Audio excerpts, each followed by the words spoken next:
Hello, hello, and welcome back to another episode of the Wildside Chat. Today we're going to be talking about Azul Candle. And just to remind you guys, the Wildside Chat is essentially a series where I will be doing a brief discussion on every single card in the game. Starting with items, then clunkers, then I'll do companions. And I want it to be known that this is obviously not a source of truth. This is my perceptions of the card based off my experience. Your experience is different than my own, so we may have different opinions, of course, about each of these cards. But what I really encourage is discussion about these cards, things that I maybe missed, other details you might be able to add to the conversation. And the goal here is to increase the overall knowledge of Wildfrost because I love this game and I think it has a lot of room to grow in terms of player base. So hopefully this is interesting to you. So let's go ahead and get started. Azul Candle, first of all, it has one attack and it doubles the target's overburn. So there's a few important things to note about it having one attack. One being it can snipe clunkers, it can snipe enemies. It can also snipe your own guys for sacrifice, and it should be pointed out that this is for Shademancers. This card is for Shademancers exclusively, so that can be important. Additionally, it is below the 2 damage threshold, which is important because it makes it no longer available to cards such as Moko Charm or Palm Charm, which would definitely be very powerful on this. If you get a Battle Charm, you can get this base damage above 2 or to 2 plus, and therefore you can use Moko Charm and Palm Charm. I have not done that yet with this card, but I could see how powerful that could be in the right circumstances. So talking about the card's strength, I would say this card is generally bad in the sense that it is awful without existing synergies.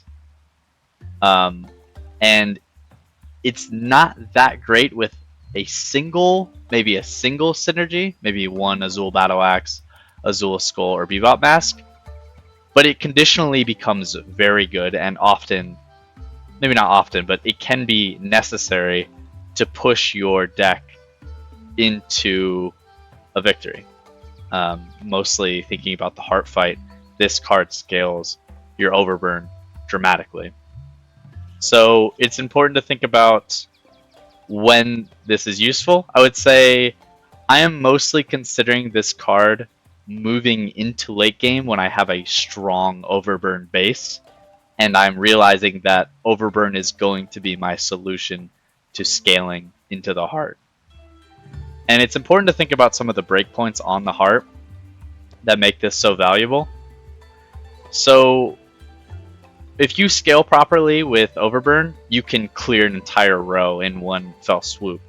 But to get to that point, you need a few damage breakpoints. One, you could get to 45 Overburn on the Jailer, play this card, and boom, you're at 90 Overburn, and you clear the whole row. It's a pretty tall task to add with the base cards when you're thinking about Azul Battle Axe in the base case is doing 3, Azul Skull doing 4, Bebop Mask doing 4 as well. But obviously there are things that can scale this. Azul Battle Axe can get some charms. Azul Skull can be lumened. Same with Bebop Mask. So there are ways to obviously scale this base up. And then there are cards like Shen and Vesta who are also either creating a base or multiplying the overburn that you've already created. So another way to hit the breakpoint of killing a full row is to do both 30 front-loaded damage onto the Jailer, apply 30 overburn, and then play Azul Candle. That's another way to get to that 60 overburn. As long as the Jailer's been brought down to 60 HP, that's destroying the whole row as well. And it doesn't have to just be killing the Jailer and killing the whole row. Obviously, that's the ideal scenario. But you could also gain benefit from sniping the Crusher. I think it's the Crusher. No, it's the Destroyer. The Destroyer is the 30 HP guy that gains 1 attack every time something's destroyed. And you don't always have a good solution for that. And so another way you could get away with this or get through this fight is get 15 overburn onto that backliner, that Destroyer, and then Azul Candle, and then you're killing the Destroyer that's potentially causing you a lot of problems and is scaling very fast, and be splashing for potentially 30 across. But obviously there's more to the game than just the heart fight, but it is important to frame the heart fight while you're creating your deck. You need to be thinking about the heart fight. Is this something that I need for the heart fight? If the answer is no, then you really do not need this card in a lot of cases. So you could have a scenario where you're just using Groff, you're sacrificing, and Groff is destroying everything. That's a case where you probably already have an offensive solution built, and therefore you don't necessarily need to be putting an Azul Candle into your deck, which might be a dead card if you don't have a sufficient base or a very consistent base of Overburn. Additionally, you could have Van June bumping up your summons, and you already have a solution to the heart fight. And then you really shouldn't be thinking about Azul Candle. It's important to know that adding cards just to add cards to your deck makes your deck worse if it's not increasing the average power of your deck, or not doing something as powerfully as other cards in your deck could do. Often you have a couple cards that you really want to play, and you don't want anything else getting in the way. So it's important to realize that when you're assessing cards like Azul Candle. This card needs a strong foundation to work with, and then can become very powerful, but not always necessary to win. So when I'm thinking about this card, I am not considering it in the base case. Which, when I say base case, I basically mean when you have a blank, fresh set of cards, which is just the base deck. This card is terrible in that case. It is a worse Scrappy Sword, and there's no guarantee that you're gonna get the foundations to make this card powerful. So I highly advise against taking Azul Candle in that case. I start considering this card in the mid game going into late game. Sometimes I won't take this card until the last possible moment, basically the nodes between the 7th fight, the Hog or Crab fight, and the final sequence, which is the Frost Guardian and the Heart fight.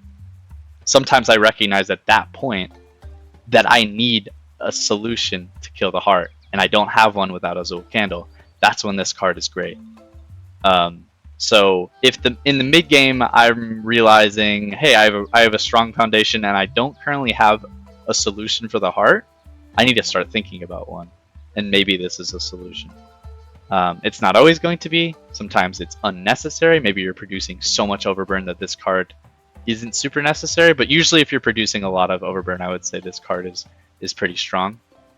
And you're thinking about these cards right here for sure as your base, as well as Shen, the companion, and Vesta, the companion, as well as the Overburn leader. Basically, these all prop each other up, and the multipliers are going to be the big scalers. Because if you think about some of these base cards, so 4, 3, 4, 4 in their base cases, this card can potentially give a lot more Overburn than that, but it's obviously between 0 and X, where X is the already placed Overburn. So you need a good foundation for that X to be a much higher value. So, additionally, I kind of talked about the Moko Charm, Palm Charm, which are, I would say, typically not what you're expecting. This card, unfortunately, does not have the best of charm synergies, or charm even possibilities, because the double does not get influenced by lumens or criticals or things like that. But I will say Frenzy Charm is potentially an excellent card on this.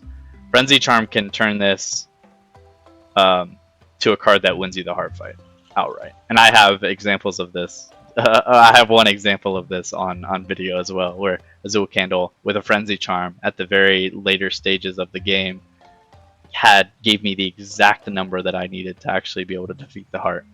And then it goes away. So it is important that when you have Frenzy Charm to know that you're not grabbing this again. But if it does enough damage and scales you hard enough right away to pretty much solve the fight, which if you kill one row, you're usually pretty good on the final fight, that can be a great choice. Um, so keep that in mind. I don't think there are many other super interesting charms for this, but I think that about covers what I wanted to say about this card. I wouldn't consider this super early.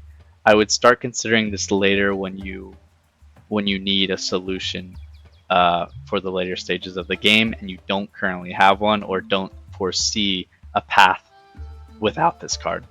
So yeah, thanks so much for watching. Please, as always, feel free to talk about these cards, what you think about the card, how you agree or disagree with my assessment, and maybe some cool interactions that I might not know about. Thanks so much as always, and I hope you have a wonderful day.